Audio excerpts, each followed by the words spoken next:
everyone. It is episode 323 of This is Whole Life, and we are family is what we were talking about this weekend. And a rise to education. Mm-hmm. At first I was like, are we going to throw down? Are we going to do sides? Oh. Wow. Because, I mean, education is can be kind of a touchy subject within Adventism. Really? I've heard. Oh, okay. Well, for instance, my girls are homeschooled, and people that don't know you or whatever, like, oh, so do your kids go to OJA, Felice, FLA?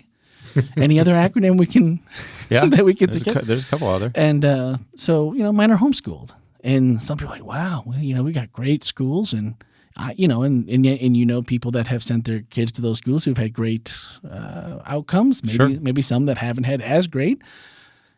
But like how we're supposed to educate, I was like, ooh, Ken could be dipping his toes in a little bit of hot water here. The way the current might just change, go from cold to warm, lukewarm, hot. Okay. How'd you feel it went?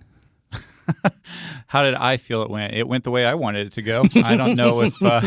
I guess the question is, how did you feel it went? Because you definitely you have two children that you said you're homeschooling, and I know that we have a number of folks at our church who are in just about every different educational option that you can think of. We've got people in Seventh-day Adventist schools. We've got people in Seventh-day Adventist boarding schools outside of Florida. We've got people who homeschool their children like you were talking about. We've got people who have their children in public school. We have public university. We have all kinds of different options going on there. So for somebody who is homeschooling, what did you think? You tell me. I was happy with what I did, but but then I wrote it, so there you go. I hope I'd be happy with it. Man. So then, I set that up, and I didn't see the lob back over the net. You didn't see the shot straight back up the center. The pitch comes in and comes right back, huh? I think you addressed all the questions that someone would have.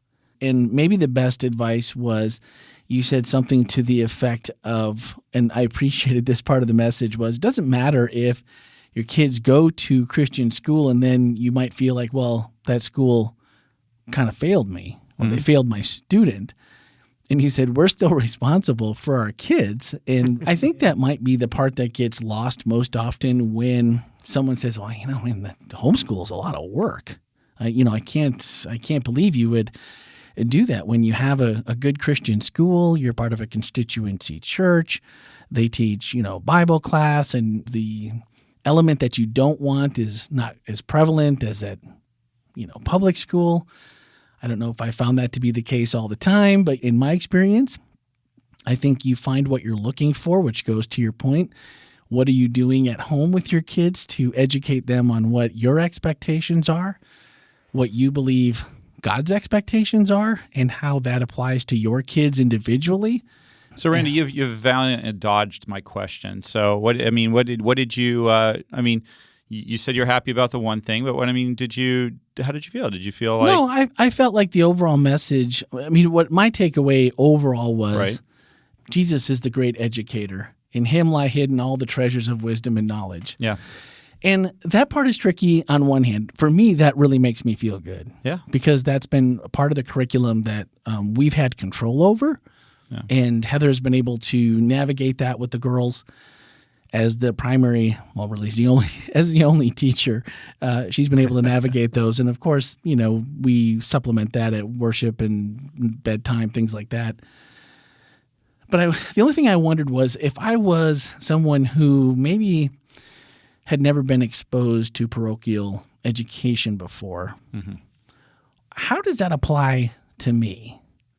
Even if I'm a church goer, and if my kids have been in public school because maybe that was the only option, or there wasn't a parochial school close to me, or one that I liked, or that was the one I just felt like, if someone was just kind of peeking in from the outside, what would you say to someone who was in that position? Well, I would hope that they heard me talk about what I think a good education looks like. Yeah. And it's not confined to just a parochial school situation. It's that, number one, we find our peace in Jesus, and Jesus is the great educator. In him are found all, the treasures of wisdom and knowledge. And so whether you are in a public school situation, homeschool situation, a parochial school system, there's some basic ideas about education that we all need to understand. And part of that is that Jesus is the center of education. And that, so if you're in a public school, you say, well, okay, but Ken, that doesn't really apply to me. Well, it does. It still does. It still matters that at home, as a parent, you're making sure that your child is being educated with Jesus in mind, that when they come home, you talk about those sort of things and the different ways of educating, that we're fearless, that when we talk about education, that we're not afraid of different topics. So one of the things I left out, because I was way over already on time, but I'll never forget teaching a freshman Bible class at Upper Columbia Academy. I taught freshman Bible there for a year and a half, and I remember we were supposed to talk about one of the units in this Bible class lightly touched on evolution. And one of the things that as we got into this discussion with the students, I was having them write a paper on what their thoughts were. And one of the students at the beginning of the discussion goes, you just have to be stupid to believe that evolution is anything. You have to be stupid to not believe there's a God.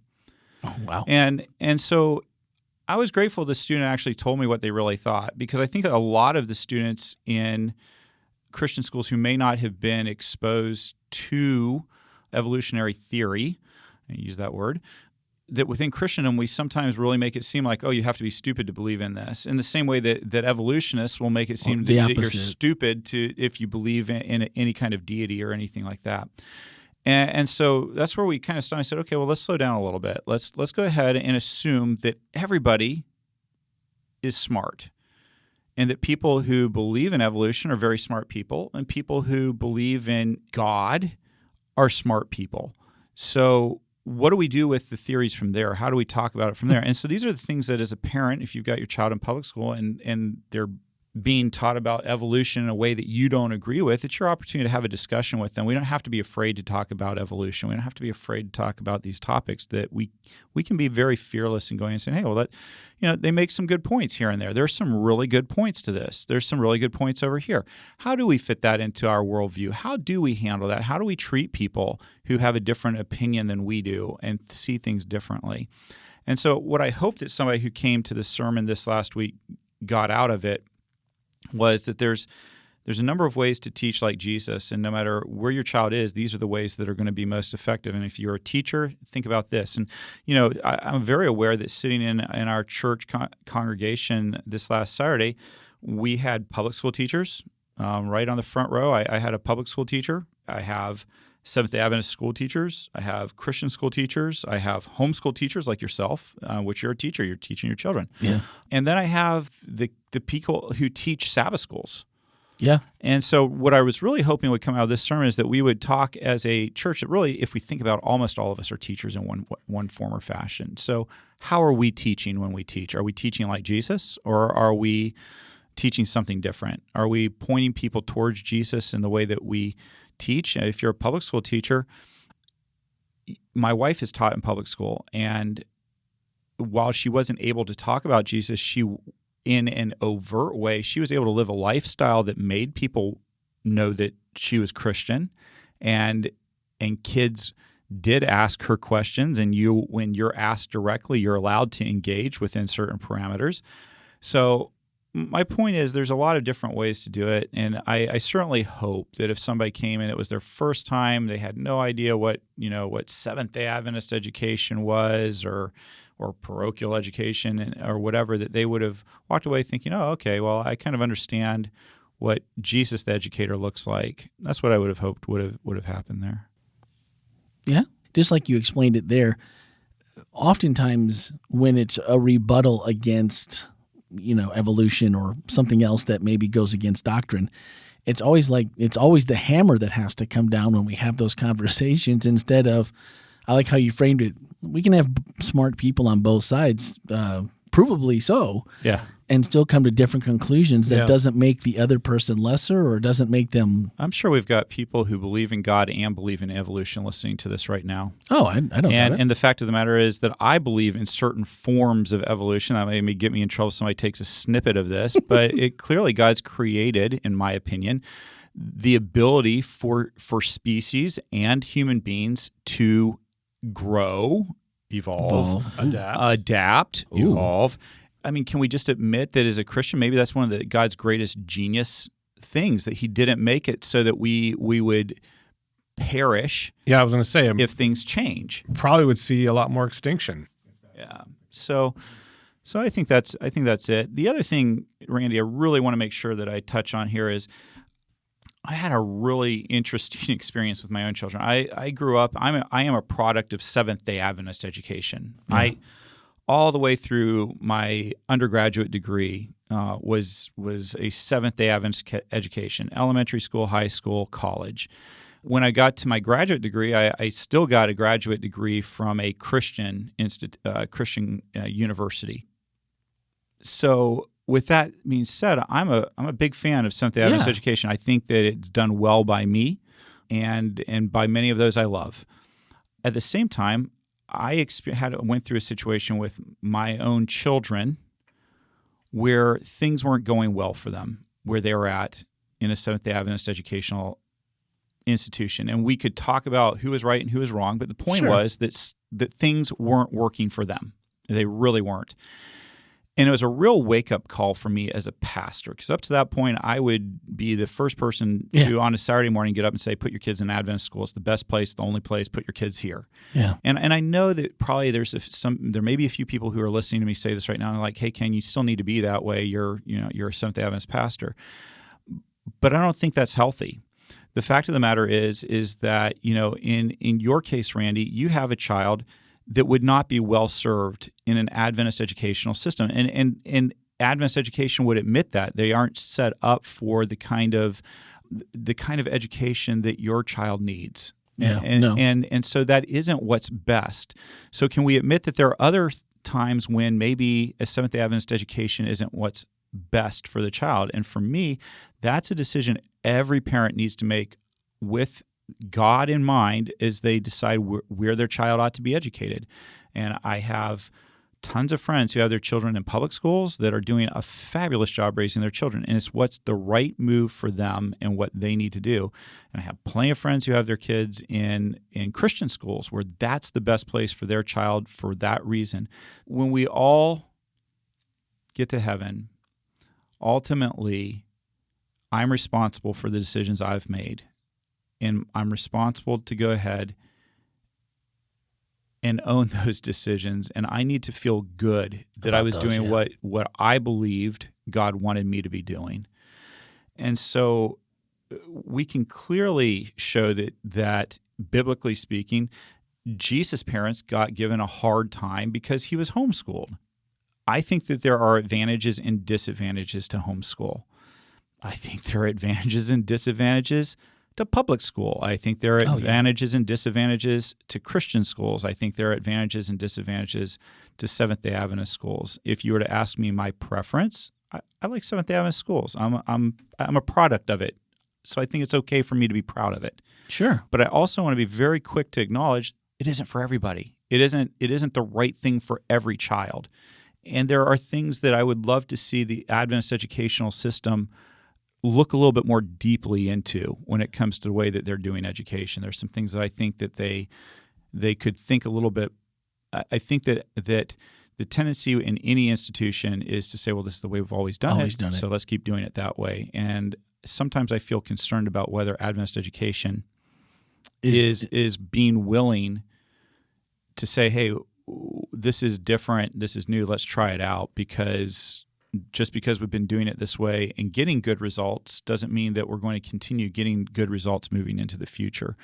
So, that's the 2 cents that I have there, and maybe that's me stepping in it a little bit today. But I think that we should all be able to agree that every parent should be able to do with their child what they think is right, and should not be shamed or told that they're not caring about their child if they don't do something. And so, for me, this Saturday when I preached, it was really important to me, and I hope it came through that whatever you're doing with your child, that's your decision with Jesus. And WholeLife is here to support you and to walk alongside you with whatever you feel like is best for your child. So, Well, I like to say that I was the product of a complete Adventist education from beginning to end until tech school, and then Heather was a product of public school all the way through. And so, I mean, look at the difference there. I mean, sorry, Yeah. public school wins in that one. But the other thing I wanted to just piggyback real quick, Ken, on what you said, because I agree with the way you summed that up and what you had presented on Saturday as well. But a lot of times I feel like if you start in the Adventist system and it's not working, and you decide that this is going to be the route we're going to take, we're going to try something different, it's almost worse for parents, or at least it was in our case, where it's like, what do you mean you're not sending your kids to Adventist education anymore? And almost like, well, it's like a divorce, this can't be good. Whereas if you started from public school from the beginning, it's like, well, that's the decision they made, and like nobody gives it any thought. But if you started and then don't, that definitely was a hindrance for us that way. Well, I do hope that whatever happens in people, I can totally understand why that happens. Yeah, me too. I can understand why it happens, but I would hope that we would always just say, hey, we're in your corner as a parent, here to support you. And if you decide something different, I think it's a fair question, by the way, anytime, like whether, when somebody changes churches, I know that one of the things that is on Jeff's responsibilities and things that he does is he has a chat. Well, help us understand, and sometimes it's pretty obvious. Well, we're moving to California. I mean, that's why we're changing churches. But I think it's important for us at a church level and at a school level to get to the bottom line of why are you making that decision? Is there something that we're doing that we need to do better? Is there something that we just we simply can't do, but we ought to be aware of it? So I think those are fair questions, but I don't think what is fair is to ever shame somebody for making a different decision. I wish the church attendance piece or the church membership piece didn't enter into that conversation at all. Unfortunately, it does because of, constituencies and so forth. But I don't think, it's an interesting thing. We have pros and cons to different styles of education, but we don't have pros and cons to parenting. Because parenting is just there, and we need to all do it. We need to go through it. And I think the parents sometimes, I don't want to say they avoid some of the main issues that are going on, but I think we avoid by blaming the aspect of what style of education, whether or not it's accusing another family or whether or not it's it's an issue within this family. But I think parents have a big role. Speaking into this, as I was listening to your sermon, Ken, I was thinking parents have such a large role in helping their child develop in non-binary thinking, because we always have this idea of this is right, this is the right way to educate, this is the wrong way. Yep. And I think parents get a chance when their child comes home to question everything. Yeah. Or at least go on, in a sense of discovery and curiosity. And I think that's what's left out sometimes in a child's education is that feedback, that processing that takes place back in the home. And that's where parents can, you can have I hate to say this, but you can have a pretty bad teacher and still come out and overcome good learning. Yeah. From the processing. I think that's one of the things too that Jeff, you just hit a nail on the head, in my opinion. I think that consistent bad teaching can be pretty harmful to your children. Yeah. Rochelle has a story that's pretty horrifying that happened to her that inspired her to want to be a teacher. But yes, I think that a year or two of poor academic teaching, and by the way, that's the thing that I find is the most amusing as somebody who watches a little bit from the inside, has a wife in the education system. Parents become far more upset about poor academic teaching than they do about poor emotional teaching in a classroom. And if you want to be worried about anything in a classroom setting, academics can be made up. But when you have a teacher that's not kind and respectful and treats the child with dignity, and when you have a teacher that shames, that belittles, and I know there are no teachers like that, but there are a few that I've run into over the years. You need to be a lot more worried about that than you need to be worried about the teacher that you don't feel like is getting the best test scores. Because I'll tell you the story about Rochelle, and I know I have her permission to do it, but Rochelle was, I think, in second grade, and she was in a classroom that had a first and second grade together. So it was a two grades in one classroom. Rochelle asked the teacher how to spell a certain word. I can't remember what the word was. It was kind of a basic word. The teacher rolled her eyes at Rochelle and said, "Rochelle, that's a word our first graders can spell." And she called one of the first graders up and asked them to spell it on the board.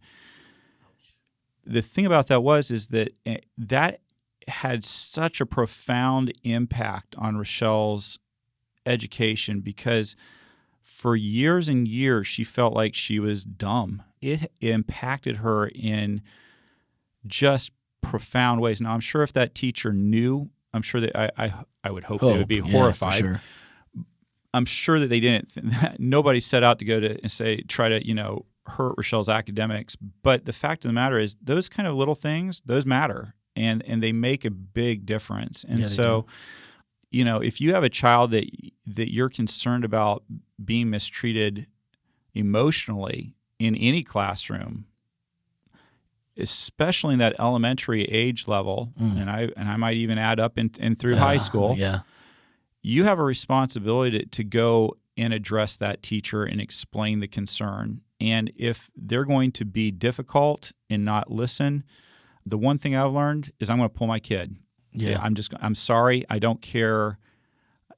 I'm going to go ahead and get my child out of that atmosphere. You can tell me it's my child. You can tell me whatever, but I'm going to go ahead, and this is not me trying to set, do kids exaggerate things sometimes? They do. Yeah. But when there's a consistent story and narrative coming home, and you know your child and you watch them starting to go through depression and other things, you need to go ahead and do what's best for your child. You've really got to do that, and you got to figure that out. And you have the responsibility to kindly, gently, gracefully deal with that situation. And that's the hardest thing, because I'll tell you what, if there's anything that I'm not going to treat gracefully, it's my children not being treated well.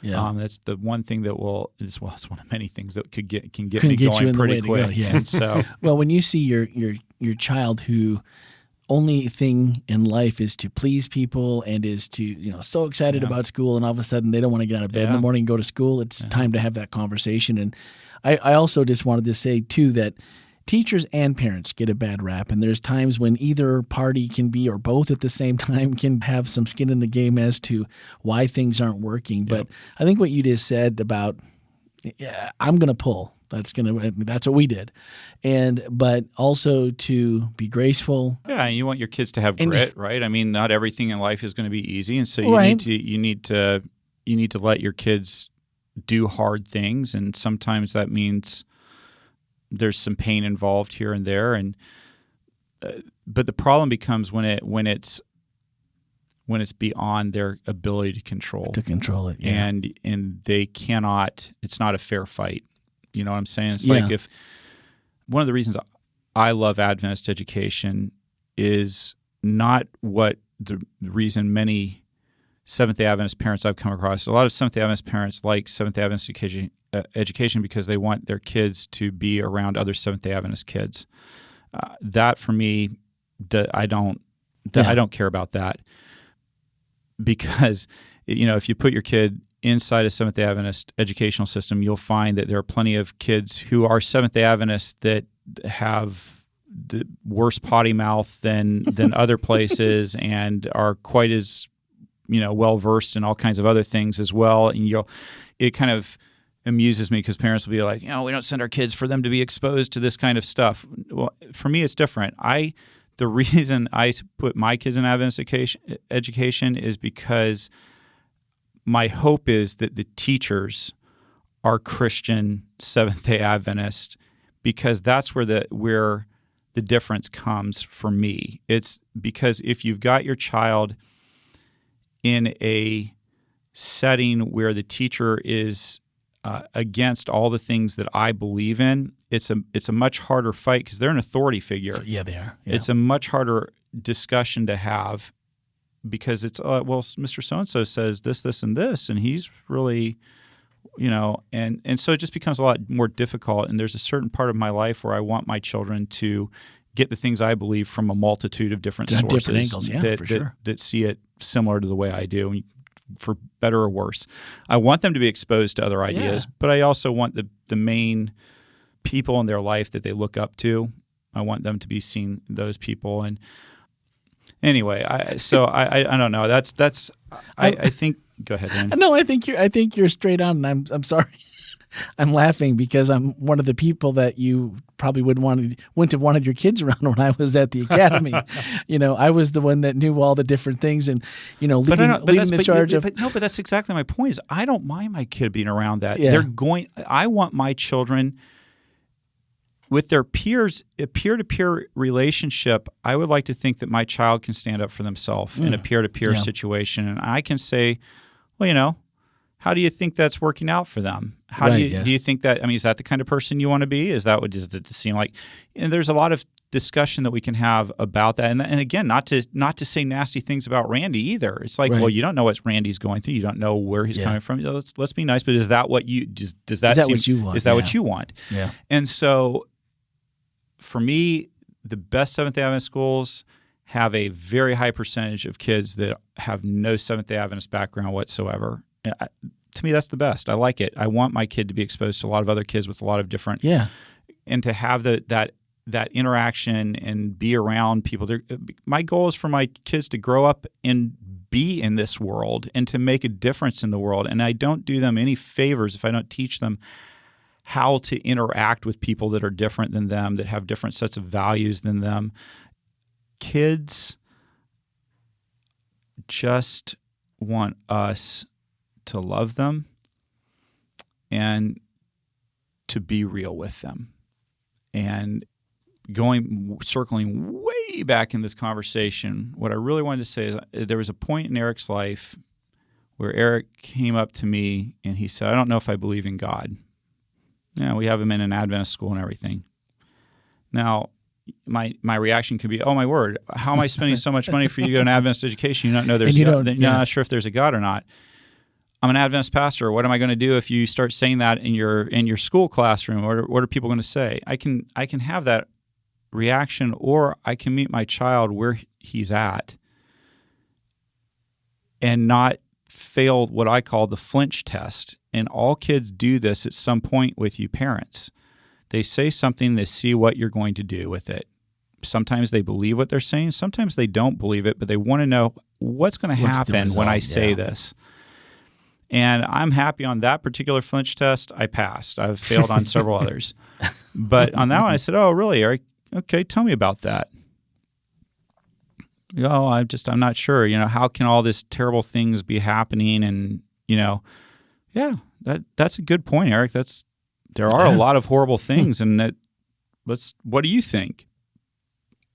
I mean, what are your arguments for there being a God? What are your arguments against there being a God? And before you knew it, Eric had talked his way all the way around to basically letting me know he believes there's a God. He believes it, He's questioning. Yeah. And you know what? I am really happy for my 10-year-old child to be questioning that with me rather than being told not to worry about it and then questioning it 21, 22, 23 by themselves.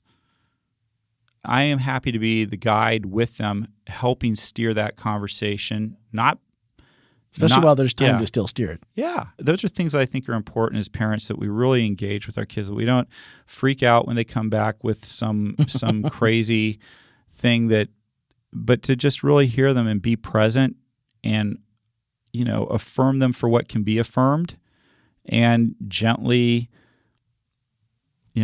disagree where that's appropriate as well. And Jeff's Jeff is much more of an expert on that sort of thing than I am. But I just think it's important. I'm not. But it's interesting because those questions are not questions really about, is there a God? Their question is to Dad, do I have the permission to doubt God? Do I have that? And that's how kids think. They want to be able to, can I go beyond what I used to know? Yeah.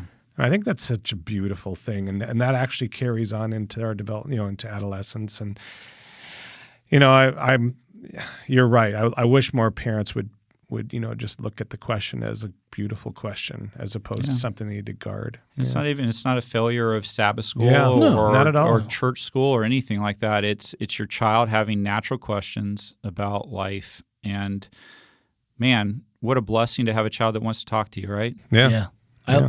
When Ellie turned 16 and you get your driver's license, I'm like, this is a growing moment, and this is you getting more responsibility, a lot more, because I'm letting you take my vehicle out into the world without me. And, you're going to have to make decisions. Who am I going to hang out with? Who am I going to go with? Am I going to, obey traffic laws? Am I going to do all of these things? And you have to do those on your own. This is your time. I can tell you what to do, but I would rather you take what you've already learned and start making decisions. If you have questions, please don't hesitate to ask. Right. I'm always here. You have to build up to those moments. You have to be able to go, here's a lot of your decisions now have to start being yours. And then we'll support you. We'll give you pros, cons, and we'll help you figure them out if you need our help. But as long as you're making good decisions, I'm totally cool with that. Yeah. So it's a good build-up. Well, if you missed the message and you have kids, or maybe this is something you're in already, it was a great message. And I think we covered it really well, the pieces that I really wanted to kind of go over. And to just think about, Ken said, peace and purpose begins and ends with Jesus. And I'm like, man, if you have that, if you're, again, building that all the way along, and they're incorporating that into their decision-making, then it's going to be a good process as we go through. And I know it's a good message because even after all of the 2 responses at first and second service, we still had a couple of questions left over that we need to catch. All right. So let's jump right in. Nate asked, so I guess the question is, how do we make decisions that God wants to guide us towards, but yet people are telling us, or they might tell us otherwise? They're giving us other advice. What would we do? How do we make decisions that God is guiding us to, in the midst of someone else telling us, I don't know about that? That's a good question. And so if I'm understanding Nate right, and I'm just going to summarize what I think you're saying, Nate, and if I got it wrong, feel free to, call or text the show and say that wasn't at all what I was asking. And Jeff, you listen, maybe you heard it differently. But what I hear you saying, Nate, is if I feel like God is leading me in one direction, what do I do when people tell me that I'm wrong? Is that what you guys are hearing? That's what I'm hearing. Okay. So, Nate, that really depends. It depends on the people that are telling you that. And if you feel like God's asking you to do something and other people are saying no, if you really feel strongly about it, then you've got to kind of plunge on and do what you feel like God's asking you to do. On the other hand, one of the things I would say is if you know these are godly people who spend a lot of time praying and that love you and care about you, it's really good if you have other people questioning that decision for you to at least take a little time out and stop and reevaluate and see whether or not that is God leading you or if that's just something else going on there. Because I've found that for me, the things that usually get confirmed, the things that I know that God's leading, there is a confirmation between the godly people in my life and the message that I hear God giving me. That's not always true. There's been times in my life where there have been people like, hey, this is a bad idea, don't do that. And I knew that God wanted me to. And so I just had to move ahead. But oftentimes, I really seek out the counsel of people that I know have a relationship with Jesus and find out what they think. Maybe they're a godly person, but they have a vested interest in you. Maybe it's worth it to give it a second thought and reevaluate. Whenever somebody, even people I don't like, when they warn me against doing something, I try to pause and think, okay, is there anything here that I'm missing that I'm not seeing? I don't know, Jeff, what do you think? It's funny that you should bring this question up because I just got done talking with somebody about this very thing, questioning this kind of piece. And I do wonder about how we approach what we believe, God telling us to do. How do we work through that? Either way, I do want to provide a bit of assurance that God is able to work through good advice and bad advice. Yeah. There's a lot of things that we're forced into, and then there's a lot of things that we decide to do, and they're not always good and they're not always bad. But I think in this situation, I always tell people, look at two things. First of all, what's the track record that you see? Basically, what's the trajectory, past and present and future? What do you see in that regard? And then also, if these people are trustworthy people that they have been in his life or her life, who is it? Nate. Okay. So there's some wisdom around us that we shouldn't ignore either. Yeah. But either way, I don't think we should grade how successful or how much of a failure that decision was by how we understand success or failure. I think sometimes deserts and wildernesses are just as big a part of God's plan for our lives as the successes. Thanks, Jeff. The mountain experience makes me feel lots better. Even though we all know it's true. All right. Let's go to Robert Price asked, for parents or soon-to-be parents, what are curricula and or habits we can start to practice that will help us be prepared to provide holistic and continuous education to our kids and learners? Is he talking as a parent? Is that what we're looking at? Mm-hmm. Yeah, I think I go back to the same thing. I think resilience in your child especially at an early age, is a big goal. As a parent, that's how I would look at it. I want my child to be able to, because there's going to be times when your child is not with you, right? I mean, that's the whole goal, is that eventually that child becomes an independent, self-supporting thinker. Mm-hmm. And that kind of resilience, to be able to deal with criticism, to be able to deal with letdown and hurt and pain and suffering, but also questions that don't seem to fit with their worldview or to fit with and to be able to look at life and say, maybe I treat some of this stuff more as resources that I can question as opposed to making a definite decision. That's why I get into that whole binary thinking. Sometimes kids grow up with this, well, that's wrong. And when you get that in a family, that's, I think, one of the worst and hardest things to make your child resilient. Robert, we like to give new parents a book called Sticky Faith. If you're looking for curricula, that's a good one to read. If you're looking for some ideas there, that's a book we like to suggest. I think there are a couple great parenting tips that I think that are just kind of basic, that won't require a lot out of you other than to remember them. And the first amazing one that I got, I can't remember the book that it came out with. It was a big old thick baby book, and there was only one sentence in it that I really needed, and it said trust your gut. It said trust your gut, and as a parent, that would be the first thing I would I'd just tell you is trust your gut. If you feel like there's something wrong with your child, trust your gut. Yep. If you feel like that's not a good decision, trust your gut. The times that I've always regretted the most was I was like, oh, I don't think this is good, and then I was like, oh, but and somebody talked me out of it. And so, trust your gut. That's a good one. Trust your wife's instincts. That's the one I was just going to go to. Mom has mom has been given by God a seventh instinct, and it's uncanny. Then the final thing, the piece of advice I would say is, if you really want to know how to, you can read all the self-help books on earth, and there's some really great ones out there too, by the way. There's some I'd tell you to avoid. But if you really want to know how to successfully raise your child, just pay attention to kids that are a couple years older than yours that you really like. You're like, I like that kid. I would love it if my child was that way. And then buy their parents a dinner and ask them the questions that you've got about raising your kid. Yeah. So what do you do? What are your thoughts? How do you do this? And what do you do? To me, that was one of the most invaluable things, that piece of advice. Don Kill Jr. gave me that piece of advice. So Don, if you're ever listening to this, thank you so much. The best piece of advice ever, because that's what I did.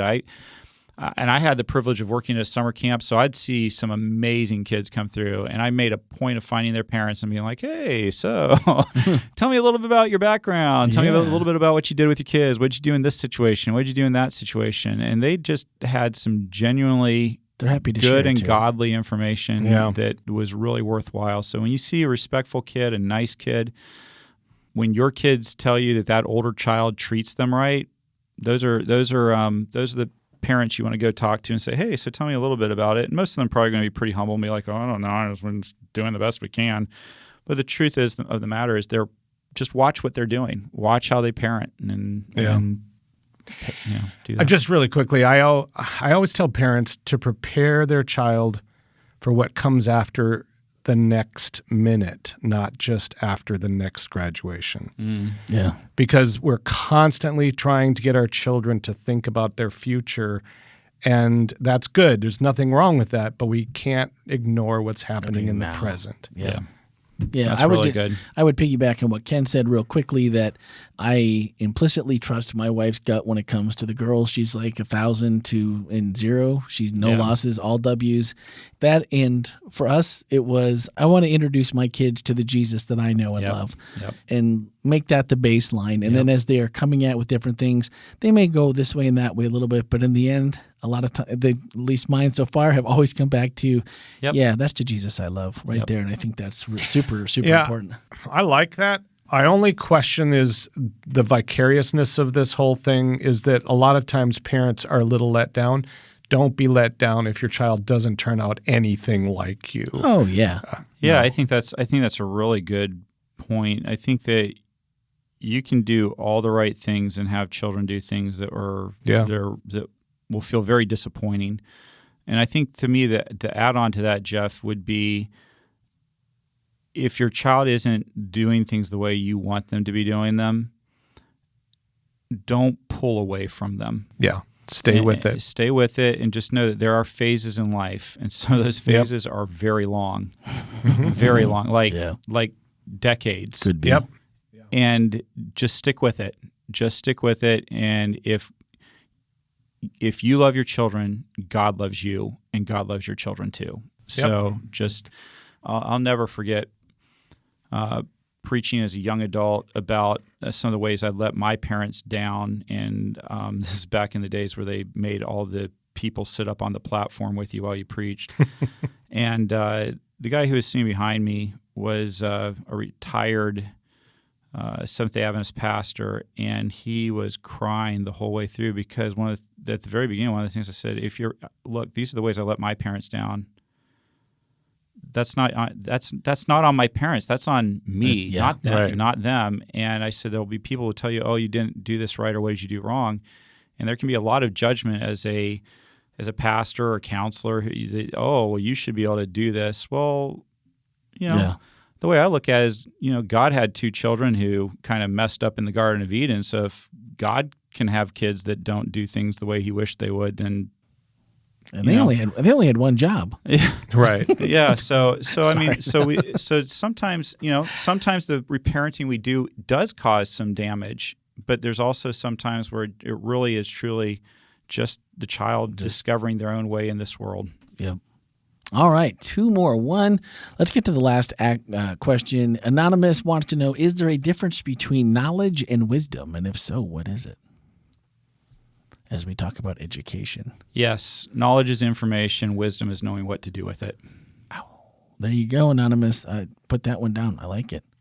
All right, last one. Sharon S. Schofield Marquez has a question, and this is fun. What moment or person in your education gave you your greatest incentive to reach your future goals? I'm going to, Jeff, if you want to think about it while I'm telling you, I will say that Dave Livermore, he was worked in the Upper Columbia Conference office, and I was a brand new pastor, and he came alongside me and really worked to mentor me, encouraged me to go on and get my master's degree, and encouraged me to think broadly about what that master's degree could be. He told me some really hard things. He's the one I've told you before that told me that you're a good leader, but you could be a lot better if you would not be lazy and read and work at being a better leader. Man, that man loved me and cared about me, and I knew it. And so he could say hard things that I needed to hear. And so that would be one person. But I've been blessed, obviously, with a lot more people than just David. But that's the one that probably jumps to my mind the most. It's interesting. This is a teacher I never actually took a class from, but I was an officer of essay at Andrews University, and he was one of the sponsors. And his name was Robert Baker. He was a PE teacher. And the reason he made such an impact on me is I was always thinking about the future. I was constantly thinking about what was next.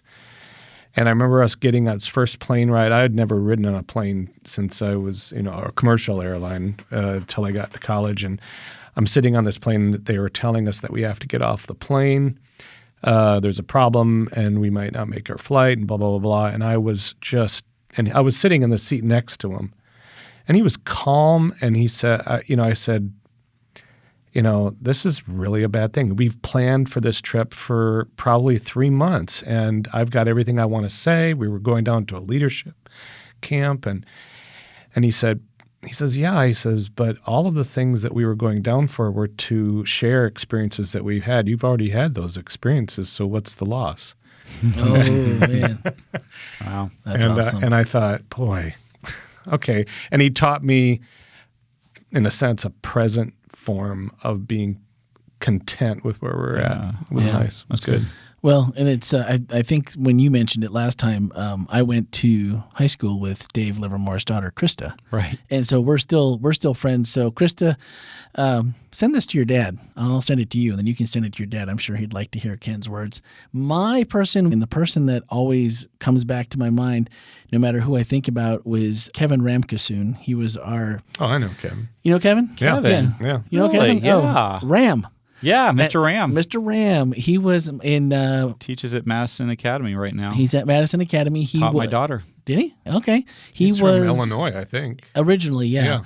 And he was at Wisconsin Academy in 89. I was a junior, and I drove him crazy because we all knew what his class on American history was. It was take notes every day. So I would be like, and so when I'd walk in the class, I'm like, Ram. And he'd like, what? I'm like, are we taking notes today? He's like, just sit down. Just every day I would ask the question. It drove him crazy, but it made him see him saying it. But it made him smile. And we're still friends on Facebook too. I'm going to send him this episode just so he can laugh.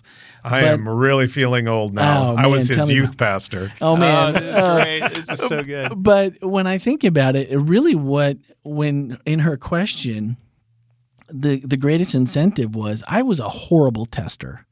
If you give me labs I can do anything. Chemistry, it was always like, man, you want to know how to do a chemistry book and do a lab workup and printing and nice and neat and thorough, A+. Go to take the test. I don't even know what I'm doing. Horrible tester and everything. And for Ram, it was always, if you take notes, you cannot flunk this class, but you have to take notes. And it really put me on a different trajectory there's got to be another way to do it. So he's like, look, I'm not gonna throw a question in that you don't know, nothing we didn't study. If it's in your notes, if you review and you study for your notes. So I always it was probably one of my strongest classes, and he made the American history so just come to life, and he was really good with always that. one of my favorite teachers. So Ram, I love you. Thank you Cubs. for all of that. That's I right. do too. I'm glad that there's this experience. It just sort of comes around full circle. I know. So here we Go are. Cubs, right? Yeah. He's a big Cubby fan. So Yep. that's going to clear our questions. I'm going to throw this out there because Ken and I talked about this earlier today. We're thinking about making a change in the show format. I want to know what you guys think. There's been a bunch of you who've come up to me and said, episodes are running longer. I really like it. Don't cut short the conversation or the questions. There's been other people that have said episodes are getting longer. Could we, maybe shorten it down a little bit? So as we close in on an hour, again, we took almost half the show answering questions. And the more everyone has been getting comfortable with asking questions during the response, and even one of ours this week came from the text line. So, we're getting questions in that way. Would it be easier if we just wrapped the show at the normal talk time? We would probably land somewhere between 30 to 40 minutes, 30 being that kind of sweet target space. And then we took another 20 on an average week, and we made that a different episode that would maybe come out on Friday along with any bonus content that we could probably add to those. So if you have an opinion and you would like to raise your hand for that opinion, you can send it to 407-965-1607 or podcast at WholeLife.Church. And would love to hear what you think about it. If that makes it easier, if it's just easier to put on one episode, what's your preference? And I'll let you know what you find out. You can see me in the lobby as well. I'm typically always there. Not this week. I played hooky. Sorry, wasn't there, but normally there. And talked about it. If you have any questions, let me know. So as we wrap up next week, I didn't Ooh, I didn't put it down. What? Wait, I saw it. It's a rise to singles? Rise singles. Rise singles. So if you're single, this is for you? Or is it for everyone? It's for everyone. It's Okay. for everyone for sure. But I think if you're single, Maybe it may have been a long time since you heard a sermon that was aimed directly at you. It's usually families and parents hearing us talking about education. And yeah, this one's for you. Cool. Any spoilers, teasers? Oh, you want me to just tell you what the point of the sermon is and people then can decide whether they want to listen to it or not? Nah, just show up. You know it'll be good. Okay. Yeah, let's not do that. Okay. Jeff's like, Just trying to do things the way you want them, Randy. Evil. I know. It's like torture. Are they going to or are they not? Nah, we're not going to. But we will divulge all next week on episode 324. So you'll have to tune in there after the message. And then if you have questions, send them in because that's how we get those done. Oh, one last shout out, and I hope you're still there. JP and Angelique are two listeners that I met at the slowing sessions this week. So good job, Jordan and Stanton. It was a great time in the afternoon. Nice. If you haven't gotten yours, it's slowinginstitute.com, and there's a couple tickets left, but I already took 2, so you better be quick. But thanks to all of you for listening and sharing. Appreciate it, and have a great week.